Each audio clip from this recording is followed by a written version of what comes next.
हिमालय की तलहटी में बसे एक छोटे से गांव देवकुंड में एक लड़का रहता था, आरव। वह जिज्ञासु स्वभाव का था, हमेशा अजीब सवाल करता।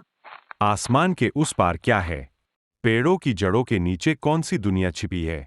गांव वाले अक्सर हंसते और कहते, आरव, तू बहुत सोचता है। असल में ऐसा कुछ होता ही नहीं। पर आरव के मन में एक अलग ही आग जल रही थी। उसे हमेशा लगता कि इस दुनिया के परे कोई और गुप्त संसार है, जहाँ समय ठहर जाता है, जहाँ इंसान नहीं बल्कि रहस्य रहते हैं। एक दिन आरव जंगल के बीचों बीच घूम रहा था। अचानक उसकी नजर एक नीले चमकदार पत्थर पर पड़ी। जैसे ही उसने उसे उठाया, पूरा जंगल एक पल के लिए थम गया। पत्ते हिलना बंद, हवा रुक गई और चारों ओर एक अजीब सन्नाटा छा गया। तभी पत्थर से एक धीमी आवाज आई। आरव, अगर तुम सत्य जानना चाहते हो, जो तुम्हारे मन में चल रहा है, तो पर्वत के उस पार वाले झरने तक पहुंचो। वहां रहस्यमयी द्वार है। आरव के रोंगटे खड़े हो गए, लेकिन उसकी जिज्ञासा डर से कहीं ज्यादा थी। अगले ही दिन उसने अपना छोटा सा बैग उठाया और निकल पड़ा उस रहस्यमय झरने की खोज में। 3 दिन तक वह चलता रहा। घने जंगल, खड़ी चट्टानें और ठंडी हवाएं, सबने उसे थका दिया। लेकिन चौथे दिन उसे झरने की आवाज सुनाई दी। जब वह पहुंचा, तो उसे कुछ अजीब दिखा।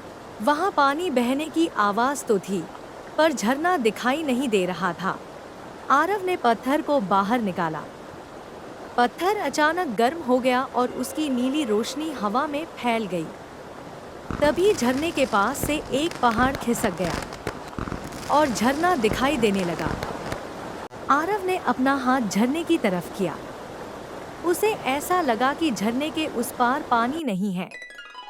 वह तो सच में कोई अलग दुनिया है। फिर क्या था? आरव ने झरने में अपना कदम रखा और झरने के उस पार आ गया, और वह एक नई दुनिया में पहुंच गया था। वहां आसमान में 2 सूरज चमक रहे थे, पेड़ हवा में तैर रहे थे, और वहां जो भी जीव रह रहे थे, सबके पंख हैं और सब हवा में उड़ रहे थे, और सभी जानवर बात कर सकते थे। आरव यह सब देखकर चौंक गया। तभी उसके पास एक घोड़ा आया उड़ते हुए और बोला, तुम कौन हो और कहां से आए हो? मैं सच जानने आया हूँ। यह कौन सी जगह है?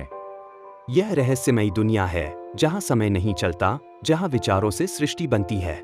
जो सोचो वही हकीकत बन जाती है। इस दुनिया में कोई चीज पाने के लिए उसे मन से कल्पना करनी होती है। फिर तो बहुत मजेदार है यह दुनिया। काश मुझे घर जैसा कुछ मिल जाए। इतना कहते ही उसके सामने एक घर आ जाता है। यह देखकर आरव बहुत ज्यादा खुश हो जाता है। कुछ देर में ही उसे अपने घर की याद आने लगती है और उसके मन में डर आ जाता है।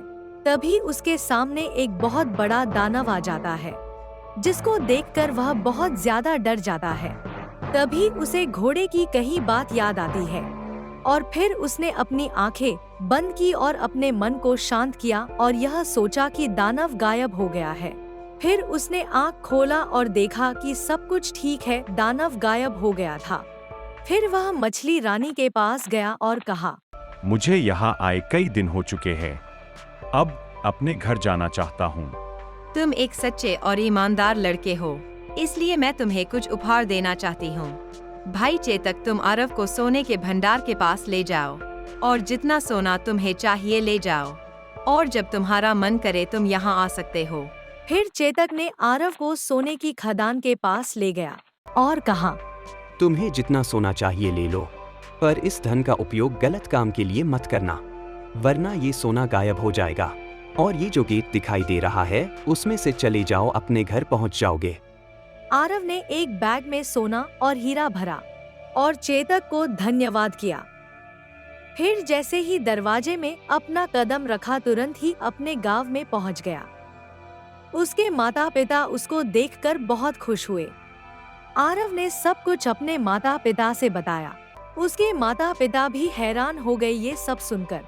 फिर आरव ने अपना घर बनवाया और गरीबों की मदद भी करता, और अपने गांव में एक अस्पताल भी बनवाया जिसमें गरीबों का फ्री में इलाज हो जाता था।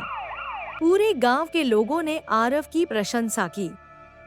अब सब लोग खुशी खुशी रहने लगे।